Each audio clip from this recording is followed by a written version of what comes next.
had fun with a lot of stuff back when I was in college. Right? It's easier to have fun when you're going to school, have less responsibilities. I had fun with an ant infestation. Might sound unusual, but it's true. I had a terrible, terrible ant infestation my senior year, like thousands and thousands of ants. Never considered calling an exterminator. Overjoyed that they were pouring into the house. Why call an exterminator? You don't call for backup, when you declared war. Those ants march into a house of death. I used to like to lure them onto the kitchen counter with some maple syrup. Maybe they think it was a sign of peace. Maybe I wanted to sign a tiny little treaty with them. They were horribly mistaken. I'd let them gather, then I'd get a can of WD-40 to match. Hello, napalm. This is war, ants. I'd burn them, but I'd leave a few alive, and I'd watch them walk back into the wall and pretend they were sending a message to the Queen. He's gone mad, Your Majesty. He burned Richard. That's exactly how they talk inside my head. If you want to have fun with ants, but you don't want to actually hurt them like that, you can also just kind of psychologically torture them. I discovered how to do that as well.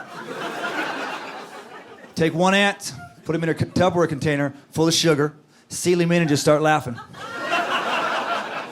This is his worst nightmare. All the sugar he could ever want, nowhere to take it. Walk around and around, just losing his tiny mind. After like an hour, you take him out, throw him back on the anthill, and laugh some more. They're gonna have questions he can't answer. We smell the sugar, Nigel. Where is it? I do not know, sire. I do not know. Yeah, those ants were British. All ants are British because they colonize.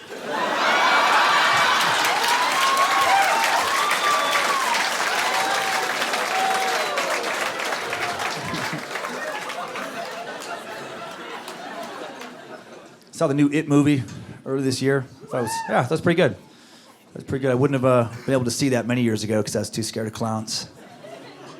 I used to be really scared of clowns because of a childhood incident. When I was a little kid, about 7 years old, wasn't supposed to be watching, like HBO, those kind of channels, but I'd always try and sneak it.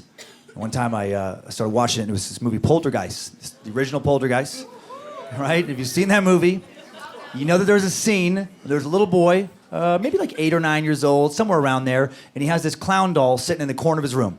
And then when the house goes crazy with all this like demonic activity, one night he wakes up and the clown doll's gone, it's under his bed, tries to strangle him. Well, unfortunately for me, that clown doll wasn't a prop made for the movie. It was just a regular clown doll that you could buy at any toy store that I happened to have an exact replica of. It was my favorite toy for whatever reason, sitting in the corner of my room. It was so close to the movie. At that point, it's like I'm not even watching the movie. It's like I'm looking through a wormhole into my own horrific future. So I completely panic, but I don't want to tell my mom because I'm going to get in trouble. If she finds out I'm watching something I'm not supposed to. So I think, I got to deal with this in-house. And in my little kid brain, what made sense was to take the clown doll downstairs, hang him from a doorknob, and just kind of work him for about 30 minutes. Just punch him and kick him and talk tough. You're not gonna stay with me, stupid clown. And then that backfired. Because about 20 minutes into the beating, I thought, well, if he wasn't upset before, now he's legitimately angry. He has a reason to try and strangle me. So I threw him in the trash. And that's where the story should have ended. And would have ended if my mom hadn't taken out the trash that night and thought, oh, hey, Danny threw away his favorite toy by mistake. I'll just put him back in the corner of his room while he's asleep. Worst case scenario. I woke up early the next morning to use the bathroom, about lost my mind. Clowny, magically back in the corner, staring at me, and he seemed angry. He seemed angry to me. Had recurring nightmares for weeks after that. Became phobically afraid of clowns for a long time. But then I got over it. You gotta face your fears, that's what they say. You gotta face them head on. So I was proud of myself. couple years ago, I didn't like it. It was hard, but I went to the circus alone. A couple clowns came out and I wanted to leave. They're pretty creepy, but I thought, no, you're not going to win again. I stayed for the entire circus performance. And then I had the courage, when the circus was over, to find one of those clowns and follow him home. Let's see how you like it. And I waited for him to fall asleep, and I snuck in his house, and I sat in the corner of his room. And when he woke up, you should have seen the look on his face. The smile was painted on, but the tears were real. Life is fun. You know, life is, you get a lot of laughs out of life if you approach it the right way. I used to get a lot of laughs when I lived down in Santa Monica. When I needed a good laugh, I'd go to the Venice Beach Boardwalk. Oh, the best people watching on the planet. If you've never been there, this place is like a mental institution / flea market. It's the strangest people you've ever seen in your life selling the worst business products imaginable. It's fascinating to me. There was this guy, this magic stick guy I used to love to go check out. I feel like he'd probably been doing it for 10 years, you know, before I was there. Apparently he'd been doing it a long time.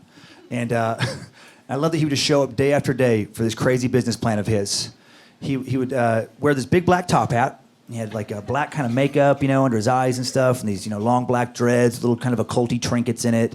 This whole kind of like black trench coat situation. He had a sign that said "Magic Sticks, $10." And by magic stick, he meant a piece of wood he had found that he had glued to a rock he had found. That was his entire business plan, was just to sell stick rocks. I never saw a single person buy one, but he would just show up day after day, just so committed. And I just thought about how much fun I could have with the little world he created. Like, it's kind of mean, but also how funny would it be if I would have just showed up one day, after he's been doing this for over a decade.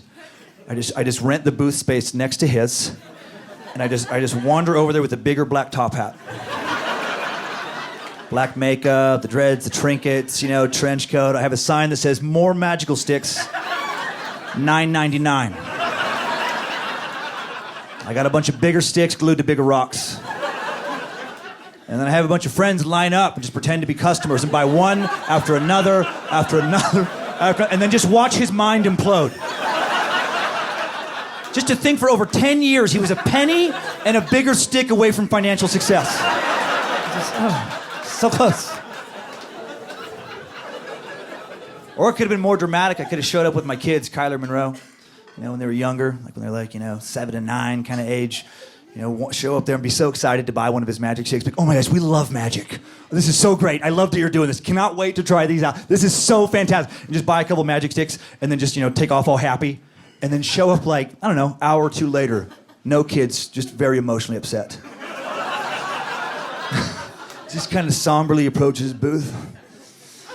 Take out a couple little gerbils or small lizards out of my pocket. Set them on the booth in front, just, I'm gonna fix this. You change them back, Warlock! I want my kids back! Oh, just to see the look on his face. What a mixture of emotions. So happy his magic was real. So sad he can't control it.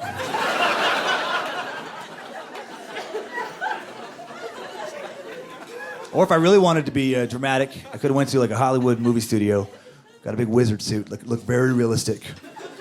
You know, have a whole wand and everything, just approach him from afar, you know, real dramatically. You don't know what you dally with here, sorcerer. Leave these realms for a real wizard, Electrico. And right when I say Electrico, a friend I had sneak up behind him, starts to taser him. Leave here!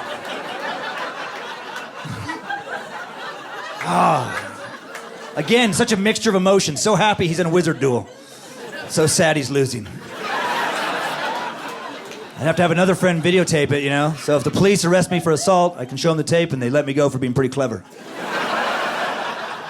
Technically that's illegal, but it's pretty funny. You can go.